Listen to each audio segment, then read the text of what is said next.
Habatus Renungan Harian Anak. Halo adik-adik semua, salam Habatus. Hidupku bagi Kristus. Ya adik-adik, sebelum kita akan sama-sama membaca sebagian dari firman Tuhan saat ini, yuk kita semua berdoa terlebih dahulu. Kita menyerahkan renungan kita ke dalam pimpinan Tuhan, supaya kita dimampukan Tuhan untuk mengerti apa yang Tuhan mau kita lakukan melalui pembacaan kita pada saat ini. Yuk adik-adik, kita berdoa terlebih dahulu. Tuhan Allah Bapa kami yang bertahta dalam kerajaan surga, yang kami sembah dalam nama Tuhan Yesus Kristus. Terima kasih Tuhan atas kesempatan ini, kami boleh membaca sebagian dari firman-Mu. Kiranya Tuhan saja yang menolong kami, memberikan kami pengertian dan memampukan kami melakukan perintah Tuhan dengan taat dan setia. Terima kasih ya Tuhan, hanya di dalam nama Tuhan Yesus Kristus kami mengucap syukur dan berdoa. Amin. Adik-adik, saat ini kita akan baca dari kitab Nahum pasal 1 ayat 2-8. Yuk kita akan baca bersama-sama keseluruhan ayatnya dengan judul Murka Tuhan. Tuhan itu Allah yang cemburu dan pembalas. Tuhan itu pembalas dan penuh kobaran amarah. Tuhan itu pembalas lawan-lawannya dan pendendam kepada musuh-musuhnya. Tuhan itu panjang sabar dan besar kuasanya, tapi sekali-kali Ia tidak membebaskan orang bersalah dari hukuman. Tuhan berjalan dalam puting beliung dan badai, dan awan adalah debu kakinya. Ia menghardik laut dan mengeringkannya, dan segala sungai dibuatnya gersang. Basan dan Karmel menjadi tandus, dan kembang Libanon menjadi layu. Gunung-gunung berguncang di hadapannya, dan bukit-bukit mencair. Bumi terungkit di hadapannya, dunia serta seluruh penduduknya. Siapa dapat berdiri menghadapi geramnya?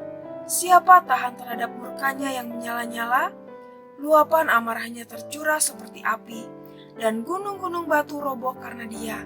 Tuhan itu baik, tempat perlindungan pada waktu kesusahan. Ia memperhatikan orang-orang yang berlindung padanya. Bahkan dalam banjir yang melanda, Ia menghabisi sama sekali orang-orang yang bangkit melawan Dia, dan musuhnya dihalaunya ke dalam gelap. Nah, adik-adik, di sini ada dua sisi dari Tuhan Allah atau apa yang terjadi kepada umat manusia ketika melakukan kejahatan. Maka Tuhan Allah akan meluapkan amarah karena Tuhan tidak mau umat manusia atau ciptaannya melakukan dosa dan dosa. Tuhan Allah murka kepada orang-orang yang melakukan kejahatan-kejahatan. Tetapi sebaliknya, Tuhan adalah Tuhan yang panjang sabar dan besar kuasanya, tempat perlindungan bagi orang-orang yang berlindung kepadanya, bagi orang-orang yang taat kepadanya, yang senantiasa berlindung kepada Tuhan, yang senantiasa menjaga hidupnya untuk tetap beribadah kepada Tuhan. Nah adik-adik, tujuan Tuhan Allah menghukum umat manusia atau umatnya itu bukan karena Tuhan Allah jahat, tetapi Tuhan Allah ingin supaya umat manusia berbalik dari kejahatannya. Tuhan Allah ingin supaya manusia mau bertobat, mau mengakui kesalahannya, memohon ampun, dan tidak lagi melakukan dosa-dosa. Tuhan Allah itu adalah Tuhan Allah yang adil. Walaupun Tuhan Allah penuh dengan kasih, Tuhan juga tetap menghukum orang-orang yang bersalah. Tujuannya adalah supaya umatnya atau kita semua mau berubah, mau mengakui kesalahan, dan supaya tidak melakukan kesalahan atau dosa-dosa itu lagi. Nah adik-adik, tentunya kita tidak mau ya mendapat hukuman atau murka Tuhan, karena sungguh sangat mengerikan ya adik-adik ketika orang atau umat Tuhan melakukan kesalahan demi kesalahan atau dosa-dosa atau kejahatan-kejahatan, tentunya akan mendapat hukuman. Tetapi orang-orang yang senantiasa berlindung kepada Tuhan, yang taat kepada Tuhan, yang senantiasa beribadah kepada Tuhan akan mendapatkan perlindungan, akan senantiasa mendapatkan keselamatan. Nah adik-adik, sekarang pilihan ada di dalam kehidupan kita. Apakah kita mau menjadi golongan orang-orang yang mendapat hukuman atau menjadi golongan orang-orang yang mendapat belas kasihan atau perlindungan?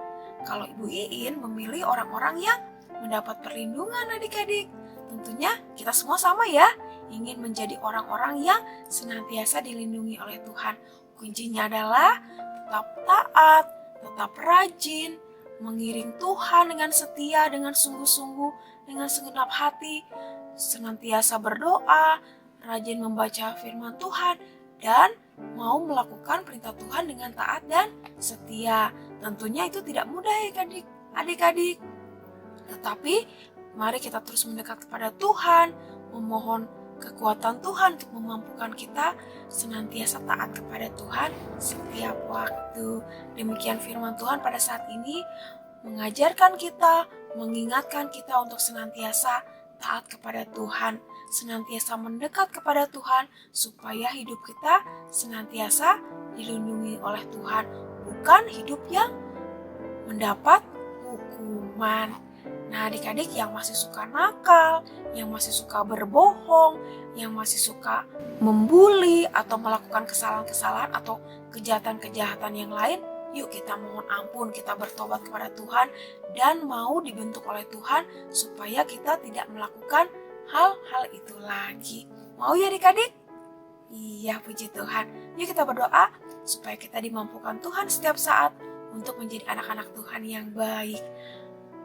Tuhan Yesus, kami ucap syukur untuk firman Tuhan pada saat ini, mengingatkan kami untuk hidup benar di dalam Engkau, untuk senantiasa menyerahkan hidup kami ke dalam pimpinan Tuhan.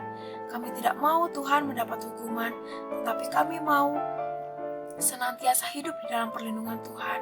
Ampuni kami Tuhan yang kami terkadang menganggap remeh kasih karunia yang Tuhan berikan, sehingga kami melakukan kesalahan demi kesalahan, dosa demi dosa dengan seenaknya.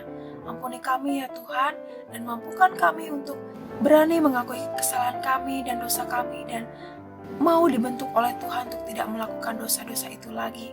Kiranya Tuhan saja yang memampukan kami. Terima kasih ya Tuhan, kami ucap syukur dan berdoa. Amin. Terima kasih ya Tuhan atas pimpinan Tuhan pada saat ini. Demikian adik-adik, renungan kita melalui Habatus. Sampai jumpa di Habatus selanjutnya. Tuhan Yesus memberkati. Habatus